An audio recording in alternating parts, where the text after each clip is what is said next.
দাম্পত্য জীবন এমন একটা জায়গা, আমি প্রায় সময় বলি, দাম্পত্য জীবনের শুরুটা হলো, উর্দুতে একটা কবিতা আছে, ইবতেদায়ে ইশক আর ইন্তেহায়ে ইশক বরাবর नहीं होता है। প্রেমের শুরু আর শেষ একরকম হয় না। প্রেমের শুরুতে শুধুমাত্র ফুল দেওয়া নেওয়া হয়, শেষে লাঠিও দেওয়া নেওয়া হয়। ঠিক না বেঠিক? শুরুতে মোহব্বত উতরায়, উন্মাদ হয়ে যায়, মা বাপ চিনে না, নামাজ চিনে না, মুরব্বী চিনে না, সমাজ চিনে না, বন্ধু বান্ধব চিনে না, রাগ সব। এখন আমার মনের মানুষের সাথে আমার চ্যাটিং চলতেছে, কিচ্ছু চিনে না সে, ভালোবাসা উতরাইতে থাকে। এরপরে শেষ পর্যায়ে যখন চলে যায়, তখন ওই ফোন নম্বর দেখলে মেজাজটা গরম হয়ে যায়। ঠিক না বেঠিক? ইবতেদায়ে ইশক আর ইন্তেহায়ে ইশক বরাবর नहीं होता है। এটা বাস্তবতা যে প্রেমের শুরু আর শেষ একরকম থাকে। যারা বিচক্ষণ তারা একটু হিসেব করে পা বাড়ায়। ঠিক একইভাবে বৈবাহিক জীবনে তিনটা ধাপ আছে। কয়টা ধাপ আসে? তিনটা ধাপ আসে।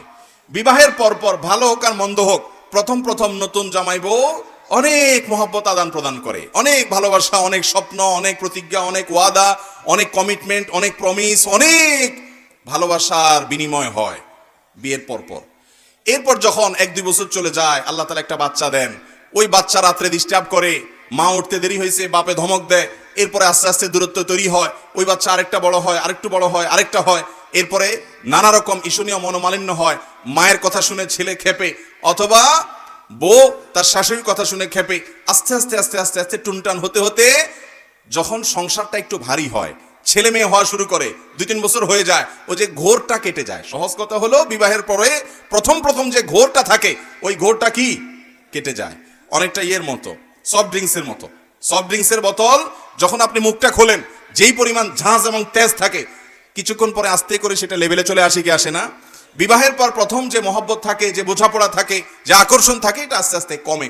যখন কমে, এরপর আসল রূপটা দেখা যায়।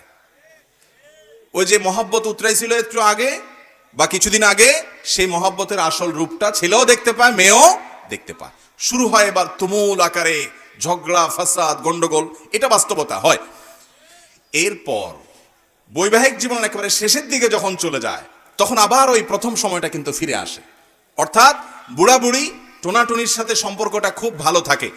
আপনি আমাদের এই সমাজে জোয়ান জামাই বউ যেরকম মারামারি লেগে থাকে, গন্ডগোল লেগে থাকে, মুরব্বী চাচাদেরকে বুড়া বুড়ি এরকম গন্ডগোল লাগালাগি করে এবং চুলাচুলি করে, এরকম খুব বেশি দেখেন? একেবারেই নাই। ওই মাঝামাঝি পর্যায়ে যা হয় না হয়, শেষের দিকে আবার মহব্বত অনেক হয়। নদীর এ পাড়ে কিছুটা শান্ত, ওই পাড়ে কিছুটা শান্ত, মাঝখানে উত্তাল তরঙ্গ। ওই তরঙ্গ দেখে অনেকে ভুল করে এবং তরি ডুবিয়ে দেয়, আর ওই কুল পর্যন্ত যেতে পারে না। আর যে বিচক্ষণ, সে জানে যে এরকম চড়াই উতরাই হবে দাম্পত্য জীবনে, বোঝাপড়ার গরমিল হবে, গন্ডগোল ফাসাদ হবে, এগুলোর সব ওভারকাম করতে হবে, একটা সময় আমার শান্তি আসবে। বিশেষ করে মা বোনদের একটা সমস্যা হলো যে পরের ঘর করতে গিয়ে নানা রকম ঝামেলা তৈরি হয়। তখন তারা কি করে, না এসব আর করবো না, আমি চলে যাই। এভাবে যে বেশিরভাগ মেয়ে পরবর্তীতে আফসোস করতে হয়। আর এই কারণে দাম্পত্য জীবনের সুখের দ্বিতীয় মন্ত্র হলো সবর এবং শুকর। এই দুইটা অভ্যাসকে নিজের জীবনে আনতে হবে। যাদের মধ্যে সবর নেই, যাদের মধ্যে কৃতজ্ঞতা নেই, এরা কখনো দাম্পত্য জীবনে সুখী হতে পারে। দাম্পত্য জীবনের সুখের অন্যতম মূল মন্ত্র হলো সবর করা। কারণ দুই ফ্যামিলির দুইজন মানুষ একত্রে সংসার করবে, এক ছাদের নিচে থাকবে, জীবন কাটাবে, সব কিছু ব্যাটে বলে কিয়ামত পর্যন্ত কোনো দিনই হবে। আপনি আমি কে? নবী করিম সাল্লাল্লাহু আলাইহি সাল্লামের সাথে, তার স্ত্রীদের সাথে, উম্মুল মুমিনিনদের সাথে ছোটখাটো বিষয় নিয়ে মান অভিমান হয়েছে না হয় নাই? বহুত হয়েছে। এবং সে মান অভিমানটা আমাদের মতো না, তাদের মতো করে হয়েছে। কারণ স্বামী স্ত্রী একসাথে দাম্পত্য জীবনে যখন সময় কাটাবে, তাদের মধ্যে বোঝাপড়ার গরমিল হবে। এই সময়টাতে দরকার হয় সবর করা। মনে রাখবেন, ইবাদতের অনেক বড় একটা পার্ট হলো সবর এবং ধৈর্য। আল্লাহ কোরআনে বলেছেন, ইন্নামা ইউওয়াফাস সাবিরুন আজরাহুম বিগাইরি হিসাব। যাদের পুরস্কার আল্লাহ তাআলা কোনো হিসাব করে দিবেন না, তারা হলো যারা সবরকারী, ধৈর্যকারী তারা। অতএব দাম্পত্য জীবনে ধৈর্য থাকতে হবে। স্বামী অনেক উল্টাপাল্টা করবে, সবর করতে হবে। মনে করতে হবে এর চাইতে অমানুষও পৃথিবীতে আছে। আবার স্ত্রী অনেক উল্টাপাল্টা করবে, সেক্ষেত্রেও সবর করতে হবে। মনে করতে হবে যে এর চাইতে অমানুষ অনেক আছে, এবং নিজেকে সান্ত্বনা দিতে হবে। অনেক ক্ষেত্রে কৌশলী হইতে হবে। বিশেষ করে দাম্পত্য জীবনে কৌশল ছাড়া আপনি সুখী হতে পারবেন না। আশরাফ আলী থানভী রাহমাতুল্লাহ আলাইহি একটা ঘটনা বলেছেন সম্ভবত একবার, যে ওনার কাছে এক ব্যক্তি এসে বলল, হুজুর, আমার বাসায় যে মহিলা আছে, আমার স্ত্রী, এই ভদ্র মহিলা আমি বাহির থেকে গেলেই কোনো কারণ ছাড়া অযথাই আমার উপরে সে চড়াও হয় এবং খুব বাজে ব্যবহার করতে থাকে। আমি আপনার ওয়াজটা শুনে একটু সবর করার চেষ্টা করি, কিন্তু কত পারা যায়? পারি না, আপনি একটু আমাকে বুঝায় বলেন তো আমি কি করতে পারি।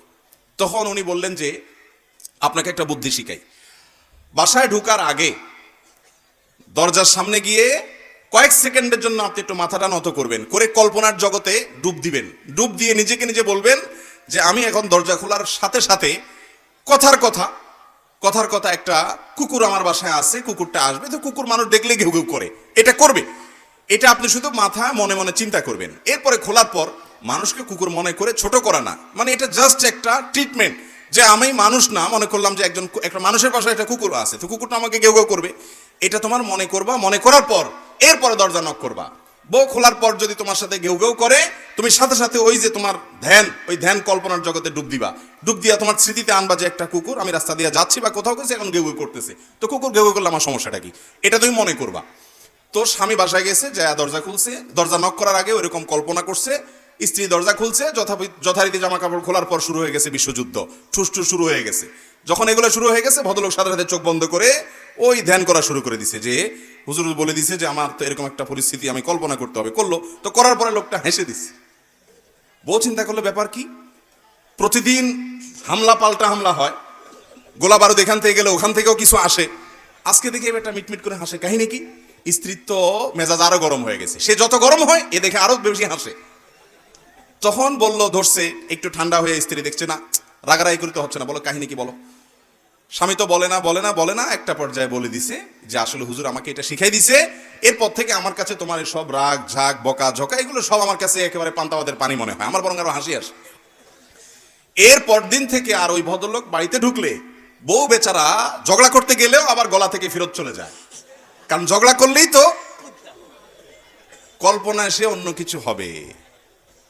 এই কথা শুধু মহিলাদের জন্য বলছি, মা বোনদের রাগ করার কোনো কারণ নাই। একই কথা পুরুষদের বেলায় হতে পারে, অনেক পুরুষ আছে এরকম ছেঁচড়ার মতো গেউ গেউ করে কি করে না, তো তাদের বেলায় যদি মহিলারা এই একই পদ্ধতি অ্যাপ্লাই করেন, ইনশাআল্লাহ অন্তত ওই গেউ গেউটা থামানোর জন্য ওষুধের কাজ দিবে।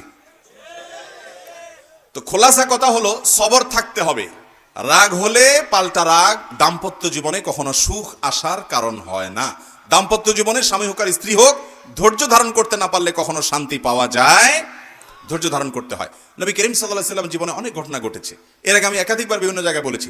আয়েশা রাদিয়াল্লাহু তাআলা ঘরে ছিলেন তিনি, তার নিয়ম ছিল যে স্ত্রীর ঘরে থাকতেন, রান্না বাড়া তিনি করতেন।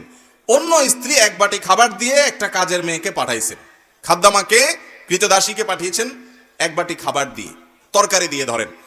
তো ভালো বুড়া রান্না করেছেন, রাসূলের জন্য পাঠাইছেন। আয়েশা রাদিয়াল্লাহু তাআলা আনহা দরজা খুলে দেখলেন যে কাজের মেয়ে তরকারি নিয়ে আসছে আরেক স্ত্রীর ঘর থেকে। তো এই টাইমে যে কোনো মানুষই, যে কোনো মহিলারই মাথা গরম হওয়ার কথা, আমার বাসায় আজকে উনি থাকবে, আমি যা খাওয়াবো, তুমি আবার ওখান থেকে এক বাটি দিয়ে ভালো হওয়ার চেষ্টা করতেছো। উনি বাটিটা ধরে ছুঁড়ে ফেলে দিলেন, বাটির সব তরকারি তো গেছে, বাটিও দুই টুকরা হয়ে গেছে। এই দৃশ্য নবী করিম সাল্লাল্লাহু আলাইহি ওয়াসাল্লাম দেখার পর উনি বাইরে হয়ে আসলেন, যা উঠান থেকে নিজের হাতে সে ভাঙা বাটিটা নিয়ে আসলেন। আনার পর একই শেপের একই ধরনের আরেকটা বাটি এই ঘরেও ছিল, আসলে তার ঘরে, ওই খালি বাটিটা নিয়ে কাজের মেয়ের হাতে দিয়ে বললেন, এটা নিয়ে ওই বাসায় চলে যাও এবং খবরদার মুখে তালা, এখানে কি ঘটেছে এর কোনো কথা বলা যাবে না, শুধু বাটিটা সেখানে ফেরত দিবা। ওখানে বাটিটা ফেরত দিছি, যিনি পাঠিয়েছেন তিনি মনে করেছেন যে কি, যে তরকারি রেখে কত সুন্দর করে ধুয়ে সাফ করে আবার বাটিটি দিয়েছে, তিনি অনেক খুশি। এই হাদিস বর্ণনা করার পর কোন মুহাদ্দিস, কোন হাদিস বিশারদ, কোন হাদিসের শেষে এটুকু অতিরিক্ত বর্ণনা করতে পারেন নাই যে নবী করিম সাল্লাল্লাহু আলাইহি ওয়াসাল্লাম আয়েশা রাদিয়াল্লাহু আনহাকে ডেকে দুই চারটা ধমক দিয়েছেন। আপনি আমি যদি হইতাম এই জায়গায়, আর কিছু না হোক বোর দিকে তাকায়া অন্তত বিরক্তির সুরে এটুকু তো বলতাম যে এটা কাজ করলা, তুমি বাটিটা ভেঙে ফেললা, তুমি তরকারি না নিতে বাটিটা ভেঙে ফেললা। নবী করিম সাল্লাল্লাহু আলাইহি ওয়াসাল্লাম একটি কথাও বলেছেন বলে কোনো বর্ণনা পাওয়া যায় না। দাম্পত্য জীবনে শান্তি আসার জন্য স্ত্রীর অনেক কিছুকে হজম করা শিখতে হয় স্বামীর, আবার একইভাবে স্বামীর অনেক কিছুকে হজম করা শিখতে হয় কার? স্ত্রীর। আজ আমাদের সমাজ ব্যবস্থায় ভোগ ভোগ ভোগ, ত্যাগের কোনো নাম নিশানা নাই, যার কারণে সবর কেউ কাউকে প্রতি করতে রাজি না। দাম্পত্য জীবনের শান্তির জন্য এই সবর এবং শুকর যা আল্লাহ তাআলা দিয়েছেন সেটার উপরে শুকরিয়া আদায় করার মানসিকতা থাকতে হবে, না হলে কোনোদিনই আপনি শান্তি পাবেন না।